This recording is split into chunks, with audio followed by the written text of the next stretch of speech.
السلام علیکم ورحمۃ اللہ وبرکاتہ۔ بات کرتے ہیں خواب میں وضو پورا کرنا یا ادھورا کرنے کی تعبیر کے حوالے سے۔ تو اس خواب کے دیکھنے کی مختلف صورتیں ہیں، جیسا کہ خواب میں وضو کھڑے ہو کر کرنا، بیٹھ کر کرنا، پورا کرنا، ادھورا کرنا وغیرہ۔ تو اگر آپ اپنے خواب کی تعبیر معلوم کرنا چاہتے ہیں تو اس ویڈیو کے ساتھ بنے رہیے۔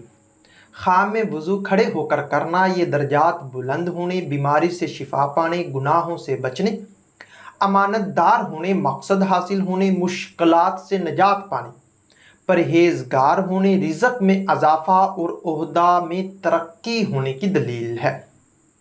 وضو بیٹھ کر کرنا، یہ گناہوں کے جڑنے، اللہ کی رحمت نازل ہونے، دیندار ہونے، تندرست ہونے، آرام و راحت پانے، خوشحال ہونے، کسی نعمت کے ملنے، مراد پوری اور خیر و برکت پانے کی نشانی ہے۔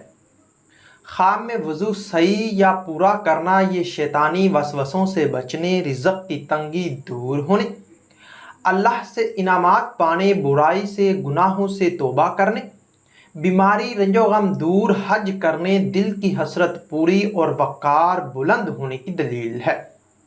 وضو ادھورا کرنا یا نامکمل کرنا، یہ گناہوں سے توبہ کرنے کے بعد دوبارہ کرنے، خوشحالی تنگ دستی ساتھ ساتھ پانے، خوشی کے بعد غمی اور غمی کے بعد خوشی پانے، کام ادھورا رہنے اور پریشان ہونے کی نشانی ہے۔